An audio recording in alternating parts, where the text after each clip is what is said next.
లేజీగా ఉంటే ఒక డే ఇంట్లో ఉంటే Suman style of a lazy day ఏంటి? Wow, good question. I get up at about shooting లేనప్పుడు I get up at about maybe 7:30, 8. I'm a morning person. నాకు morning అంటే బాగా ఇష్టం. సమ్టైమ్స్ లైక్ ఈవెన్ షూటింగ్ లేనప్పుడు కూడా I get up at 6, 6:30, maximum 7, 8 maximum. And నాకు at least ఒక 2 కప్పులు టీ చేసుకోవాలి, నేనే చేసుకోవాలి. మీరే చేసుకోవాలి? నేనే చేసుకోవాలి, నేనే చేసుకుని. షుగర్ లేకుండా, షుగర్ పాలు లేకుండా, పాలు తక్కువ, షుగర్ తక్కువ. అండ్ 2 కప్పులు టీ. 2 గంటలు నేను మా గార్డెన్లో కూర్చుంటాను ఏమీ చేయకుండా, ఏదో అలా మొక్కలను చూసుకుంటా, ఆకులను చూసుకుంటా. లైక్ అది ఎక్కడి నుంచి ఇంట్రెస్ట్ వచ్చిందో నాకు తెలీదు. మా తాతగారు బాగా ఇంట్రెస్ట్. నాకు ముందు పెద్ద ఇంట్రెస్ట్ ఉండేది కాదు. బహుశా ఇప్పుడు కోవిడ్ టైం అప్పటి నుంచి నాకు గార్డెనింగ్ పట్ల లైక్ ఈ మా ఇంట్లో it's become a hobby. So లేజీగా ఒక 2 గంటలు గార్డెన్లో కూర్చుంటాను. ఆ మొక్కలు ఏదో కట్ చేస్తాను, ఏదో చిన్న చిన్న పనులు చేసుకుంటాను. దాని తర్వాత ఒక 2 గంటలు వర్కౌట్ చేస్తాను. I guess it's not lazy. Working out is not lazy, but ఆ వర్కౌట్లో కూడా చాలా ఇట్ విల్ బీ లైక్ ఒక వెయిట్స్ చేస్తూ, ఒక సినిమా చూస్తూ, లైక్ యూనో ఏదో షో చూస్తూ, పాడ్కాస్ట్ వింటూ, like about a 2-hour workout time. Then I'll have like a lazy, like light lunch. No, actually my lunch is very heavy. I just have a lazy home food. I like home food. Then enter my home theater. ఇప్పుడు అందులో కూడా మీ చెయ్యి ఉంటుందా lunch లో కూడా? Lunch లో లేదు అంటే like I had a cook for a very many years, family cook. I treat her like my sister. She's like my family member. And I just like plain good home food, and healthyగానే తింటాను. 80% of the time healthyగానే తింటాను. And then I spend a lot of time in the home theater, like watching watching movies or shooting లేనప్పుడు I'm almost in my home theater for something like 5 or 6 hours. So అలాగే time spend అయిపోతుంది. And సినిమాలకు వెళ్తాను. సినిమాలు ఏమైనా బాగుంటే వింటే ఖచ్చితంగా నేను థియేటర్కి వెళ్ళి చూసే టైప్ని. మార్నింగ్ షోకి వెళ్ళిపోతాను నేను. అంటే జనరల్గా వీక్ డే మార్నింగ్ షోస్లో క్రౌడ్ కొంచెం తక్కువ ఉంటుంది. ఒక మాస్ పెట్టి ఎవరైనా తీసుకెళ్తారా, లేకపోతే మళ్ళీ వాళ్ళని డిస్టర్బ్ చేయడం ఎందుకని మీరే వెళ్ళిపోతారా? Yeah, sometimes I go with my friends and sometimes many times I go alone also. Yeah, I like going alone. Like ఎందుకంటే movies is just a 1-on-1 experience కదా. పక్కన వాడితే మనం ఇప్పుడు మాట్లాడతామండి. నాకు like so sometimes I go with my friends, sometimes I go with alone, but that's about it. And my sister illu, like it's 5 minutes away. I go spend time with her and my dad and my niece. So that's about it. Okay. So ఇప్పుడు మీరు ఒకవేళ acting చేయకుండా ఉండుంటే, మీరు ఈ ప్రొఫెషన్లోకి వచ్చి ఉండకపోతే, what would have been your other option అండి? దానికి మీరు పర్ఫెక్ట్ అని అనుకుంటారా?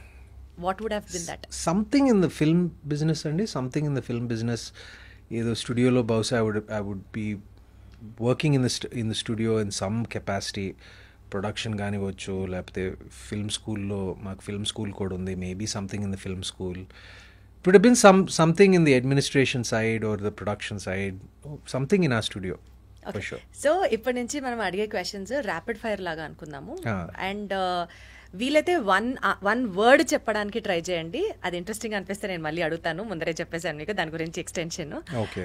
అండ్ వీలైనంత ఫాస్ట్ గా will have it off. Yeah. Okay. So which is your favourite subject in school and why? History.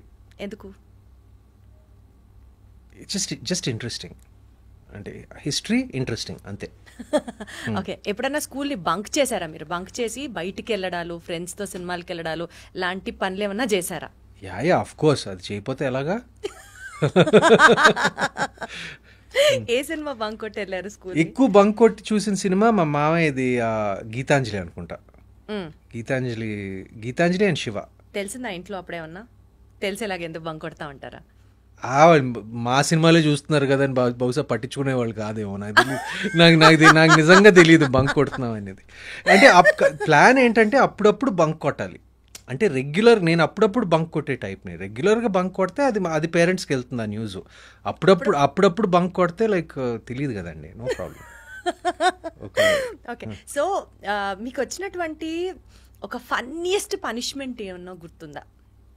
అసలు వచ్చాయా మీకు ఏమన్నా పనిష్మెంట్స్? వచ్చాయండి స్కూల్లో పుష్టిగా ఇచ్చేవారు కదా పనిష్మెంట్లు. దెబ్బలు పడ్డాయా మీకు కూడా? చిన్నప్పుడు పడినాయి స్కూల్లో. అండ్ అంటే అప్పుడు అలవాటు కదా. ఇప్పుడు this was many years ago. So ఇప్పుడు ఇట్స్ నాట్ అలౌడ్. ఇప్పుడు ఇట్స్ ఫ్రౌండ్ అపాన్. బట్ అప్పుడు పడినాయి. అండ్ ఏమంటారు, అంటే దాని ముందు, అంటే డెప్యూటీ హెడ్ బాయ్ నేను 12th క్లాస్లో, కానీ దాని ముందు ప్రీఫెక్ట్లు కొట్టడం అదంతా జరిగినాయి. కొట్టడాలు లైక్ పనిష్మెంట్లు అప్పుడప్పుడు, పెద్ద ఎక్కువ కాదు, స్మాల్. లేకపోతే అసెంబ్లీకి లేట్గా వచ్చినందుకు like you know like frog jumps, గోడ కుర్చీయో అలా అప్పుడప్పుడు జరిగినాయి. సో హోంవర్క్ చేసేవారా మీరు? రెగ్యులర్గా హోంవర్క్ చేసి స్కూల్కి వెళ్ళే వాళ్ళ? అసలు మీకు హోంవర్క్ ఇచ్చేవాళ్ళ, ఆర్ మీ హోంవర్క్ వేరే వాళ్ళు చేసేసేవాళ్ళ? నేనే చేసేవాడిని. సిన్సియర్ అంటే okay, just okay, not overly. Exams అంటే నైట్ అవుట్లు చేసి చదివేడాలు, అసలు టాపింగ్ హైయెస్ట్ వచ్చేయాలన్న కసితో చదవడాలు అట్లా ఏం కాదు. అంటే మైండ్లో ఆశ ఉండేది కానీ వచ్చేది కాదు, ఏం చేయను. ఇంకా స్కూల్ టాపర్ అయిపోదాం, లైక్ ఐఐటి ర్యాంక్ ఫస్ట్ రావాలి, అన్ని కోరికలు ఉంటాయండి. రావాలి కదా, రావు కదా. ఆ కెపాసిటీ లేదు నాకు, అంత కెపాసిటీ లేదు చదువు పట్ల. ఎంత ఆనెస్ట్గా, ఎంత హంబుల్గా ఒప్పేసుకుంటూ చెప్తున్నారంటే ఎంత బాగుందో. స్కూల్ బెల్ మెమరీ ఏదన్నా ఉందా మీకు? ఒక పక్క లంచ్ అయిన తర్వాత పోస్ట్ లంచ్ క్లాసెస్ అన్ని నిద్ర వస్తూ ఉంటాయి. స్కూల్ బెల్ ఎప్పుడు కొడతారా, ఎప్పుడు స్కూల్ అయిపోతుందా అని వెయిట్ చేసిన వాళ్ళలో నేనైతే అసలు I would top the list అనమాట. అలా మీకు ఏమైనా ఎక్స్పీరియన్సెస్ ఉన్నాయి, ఒక స్కూల్ బెల్ ఎక్స్పీరియన్స్? నాకు లంచ్ టైం అంటే బాగా ఇష్టం అండి. మా స్కూల్లో, మా పబ్లిక్ స్కూల్లో లంచ్ చాలా బాగుండేది. సో లంచ్ బెల్ కొట్టినప్పుడు మాత్రం చాలా హ్యాపీగా ఫీల్ అయ్యేవాడిని నేను. అండ్ అఫ్ కోర్స్ ఇప్పుడు స్కూల్ అయినప్పుడు లైక్ క్లాసెస్ అయిపోయి స్పోర్ట్స్ టైం వచ్చినప్పుడు అదంతా like I use to feel good. Progress card ఇంటికి రాగానే చూసి అక్షంతలు పట్ట సందర్భాలు ఉన్నాయా? మీరు ఎటకారంగా చెప్తున్నారు అక్షంతలు అని. అక్షంతలు అంటేనే పడిని అంటే అప్పుడప్పుడు మరీ ఎక్కువ కాదు, అప్పుడప్పుడు. అంటే నేను కొంచెం మ్యాథ్స్లో వీక్. సో అంటే మరీ కన్సిస్టెంట్గా ఫెయిల్ అయ్యే రకం అలా కాదు నేను. సో జస్ట్ అలా ఒక ఫస్ట్ క్లాసు డిస్టింక్షన్ మధ్యలో ఎక్కడో ఉండేవాడిని. Like just about I was a first class student. ఆ ర్యాంక్లన్నీ ఇంకా ఉన్నాయా? ఫస్ట్ క్లాస్ డిస్టింక్షన్ ఉంది కదా, ర్యాంకింగ్ సిస్టమ్ తీసేసారు, ఇప్పుడు వేరేగా ఉంది కదా. But I was about a first class student. Grades ఉన్నాయి ఇప్పుడు, సంవత్సరం అయిపోయిన తర్వాత బెస్ట్ అవుట్ గోయింగ్ స్టూడెంట్ అని ఇస్తున్నారు. I was a first class student. అప్పుడప్పుడు కొంచెం ఫెయిల్ అయినప్పుడు కొన్ని మీరు చెప్పినట్టు అక్షంతలు పడినాయిలేండి. బట్ మా తాతగారి దగ్గర నుంచి కాదు, మా ఫాదర్ దగ్గర నుంచి, మా అమ్మ దగ్గర నుంచి పడేవి. చదవకపోతే ఎట్లాగా, చదవాలి లైట్గా అంతే. మీరు ఏదైనా ఒక క్రిటిసిజం రాగానే సీరియస్గా తీసుకుంటారా, లేకపోతే యూ వర్క్ ఆన్ ఇట్, బుర్ర పగిలిపోయేంత ఆలోచించేసేసి ఏం చేయాలి అని చెప్పి ఆ టైప్ ఆఫ్ పర్సనాలిటీయా, లేకపోతే తిట్టారా, వదిలేమా, జరిగిందా, నా స్పేస్లోనే ఉన్నానా అనుకునే టైపా? అంటే క్రిటిసిజం అనేది సహజమే, ఎందుకంటే మనం కొన్నిసార్లు constructive criticism also helps so much. Sometimes నేను క్రిటిసిజం విన్నప్పుడు నేను కొంచెం ఆలోచిస్తానండి. నేను ఎప్పుడు పర్సనల్గా తీసుకోను, ఎందుకంటే ఎస్పెషలీ ఈ లైన్ ఆఫ్ వర్క్లో ఉన్నప్పుడు మరీ పర్సనల్గా ఏమీ తీసుకోకూడదు. అప్పుడప్పుడు కొన్ని ఉన్నా కూడా నేను కొంచెం లైట్గా తీసుకుంటాను. ఈ వృత్తిలో ఉన్నప్పుడు ఇది సహజమే, your a popular celebrity, your going to be talked about అనే మైండ్ సెట్ పెట్టుకుంటే, నేను ఎక్కువ సోషల్ మీడియాని చూసే రకాన్ని కాదు, ఇంటర్నెట్లో నా గురించి ఏం రాస్తున్నారని రకం కాదు. బట్ ఏదైనా కన్స్ట్రక్టివ్ క్రిటిసిజం నాకు వినిపిస్తే, నాకు అది లెజిటిమేట్ అని అనిపిస్తే, నేను డెఫినెట్గా I will do something about it. But నేను తెగ ఫీల్ అయిపోను నేను ఇది, ఎందుకంటే not only in terms of criticism గారు, what I meant was you take life seriously or just accepted the way it comes అలాగా. బికాస్ కొన్నిసార్లు మనం ఇలా అనుకోవాలి ఇలా చేయాలి అని ప్లాన్ చేసేసి లైఫ్ అది జరగకపోతే విపరీతంగా డిప్రెస్ అయిపోయి you know some people will be very sensitive, some people ఏదైనా సరే nothing is going to harm me అనుకునే type. What kind of personality are you? I think I'm somewhere in between. I'm kind of balanced. అన్ని middle లోనే ఉంటారు. అంటే మరీ లైట్గా ఇది తీసుకోకూడదు, మరీ సీరియస్గా కూడా ఎక్కువ తీసుకోకూడదు. కొన్ని విషయాలు ఆఫ్ కోర్స్ తీసుకోవాలండి, it depends on the situation. But I look at things, ప్రతి విషయాన్ని ఎవ్రీథింగ్ ఇన్ కాంటెక్స్ట్ ఏమంటారు, దానికి సంబంధించిన ఆ కాంటెక్స్ట్లో నేను చూస్తాను. అంటే నేను మరీ సీరియస్గా తీసుకోను, మరీ లైట్గా కూడా తీసుకోను. నేను అంటే మీరు ఓవర్ థింక్ కాదు అలా అని చెప్పి, ఓవర్ థింకర్ కాదు అలా అని చెప్పి అలా పట్టించుకోనే రకం అలా ఆ రకం కూడా కాదండి, మధ్యలో ఎక్కడో ఉంటాను నేను. అంటే like I think about things. అంటే మనం అన్నీ కంట్రోల్ చేయలేమండి. What I can control I think about. అంటే ఇప్పుడు for example like say someone's writing something about me, I really can't control that. So I kind of take that lightly. Like maybe I don't know, I don't really like think about it so much. It depends on what is said and what is written. Like obviously కొంచెం feeling ఉంటుంది, but నేను మరీ అంత ఎక్కువ తీసుకునే రకం మాత్రం కాదు. దేవుడు నమ్ముతారా మీరు? ఐఎమ్ అన్ అగ్నాస్టిక్ అండి. ఒక హయ్యర్ పవర్ ఉందని నేను నమ్ముతాను. అది దేవుడా లేకపోతే it can be anything. I'm not an agnostic. Agnostic అనేది no, I'm sorry, I'm an agnostic. You are an agnostic. I'm not an atheist. Atheist అంటే దేవుడు లేడు అని క్లియర్గా that's the feeling. I'm not an atheist. దేవుడు ఉండొచ్చు, ఒక higher power ఉండొచ్చు, అంటే పొద్దున్న లేచిన వెంటనే దండం పెట్టుకోవడాలు, గుళ్ళకి వెళ్ళడాలు, ఈ సినిమా లేదండి. కానీ ముందర చాలా మంది వెళ్తూ ఉంటారు కదా. లేదండి, నేను ప్రత్యేకంగా చేయను. ఐఎమ్ నాట్, నేను రిచువల్స్ అనేది నేను ప్రత్యేకంగా నేను స్వయానా ఫాలో అవ్వను. కానీ మా వెల్ విషర్స్ కానీ సినిమా ఏదో ముహూర్తం పూజ ఉన్నా కానీ లైక్ అవన్నీ నేను ఏమంటారు సిన్సియర్గా చేస్తానండి అది. Because I believe we don't know everything. ఏదో ఒక హయ్యర్ పవర్ ఉంది, అది ఏంటో నాకు తెలీదు, కానీ I'm mindful of that. You mindful about it. Yeah. మీరు ఎక్కువ సోషల్ యాక్టివిటీస్లో ఇన్వాల్వ్ అవ్వడం ఇష్టపడతారా? Like helping somebody who is in need అలాంటివి యూజువలీ చేసినా చెప్పరు కొంతమంది. బట్ నేను ఈ పాయింట్ ఎందుకు అడుగుతున్నాను అని అంటే, బికాజ్ ఆ క్వాలిటీ కనుక ఒకవేళ you never know when that quality inspires other people also.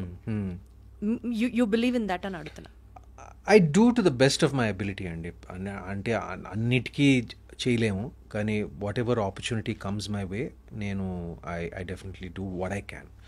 నా స్తోమతకి నేను ఏం చేయగలను నేను చేస్తానండి. చేస్తున్నారా అలా ఆల్రెడీ? యా, చేస్తానండి. Like I have some few scholarships for some kids. Nice. Then I have like I do small things like I adopt certain like road మీద కుక్కకి ఏమైనా దెబ్బ తగిలితే like I call like veterinary hospital and have it checked out, and దాన్ని కొంచెం I make sure like అది హెల్తీగా ఉందా లేదా. Small things like this. But yeah, I have a reasonably helping nature is what I feel. Wonderful. So to conclude our interview అండి, అనగనగాకి relate అవుతూ ఆడియన్స్కి ఈ ఫిల్మ్ గురించి మీరు ఏం చెప్పాలనుకుంటున్నారు? Maybe in terms of educational system which is prevailing, or to all the fathers out there, or about the film ఆడియన్స్ని చూడండి అని డెఫినెట్గా చెప్తూ what would you like to add to our interview as a conclusion note? Well, first of all ఇంత మంచి response వచ్చినందుకు, ఇంత overwhelming response వచ్చినందుకు చాలా సంతోషంగా ఉంది. చాలా ఒక తృప్తి ఉంది. ఎందుకంటే మేము ఈ సినిమా ఏమంటారు, నాకు ఈ స్క్రిప్ట్ చదివినప్పటి నుంచి నాకు ఈ సినిమా మీద ఒక మంచి ఫీలింగ్ ఉంది. ఇట్స్ పాజిటివ్గా ఉంటుంది, ఒక సక్సెస్ అవడానికి మంచి అవకాశం ఉందని. అది జరిగినప్పుడు ఒక సాటిస్ఫాక్షన్ ఉంటుంది. అండ్ అంటే ఇంత ఓవర్వెల్మింగ్గా ఉంది అంటే మేము ఎక్స్పెక్ట్ చేసిన దానికన్నా ఒక 10 రెట్లు 100 రెట్లు ఎక్కువ ఉంది. సో చాలా హ్యాపీగా ఉంది. And I'm reading most of the comments. నేను జనరల్గా social media I don't follow much, but cinema time అప్పుడు like you have to read like certain things what's being written about you and all that. And జనరల్గా the response has been so positive, so overwhelming. అందరికీ నా కృతజ్ఞతలు తెలపాలనుకుంటున్నాను. And చూడని వారు తప్పకుండా ETV విన్లో చూడండి. And it's a film that మేము చాలా ఏమంటారు మనసుతో చేసిన సినిమా. అండ్ మీ మనసుని ఆకట్టుకుంటుందని ఆశిస్తున్నాము. నన్ను ఆకట్టుకుంటుంది. ఆల్రెడీ ఆకట్టుకునేసింది. చాలా చూడని వాళ్ళు డెఫినెట్లీ చూడని వారు తప్పకుండా చూడండి. వండర్ఫుల్ అండి. So more power to you Sumanth గారు. Many Thank more you. Success stories on your way. Thank you so much. Thank you. Lovely being here.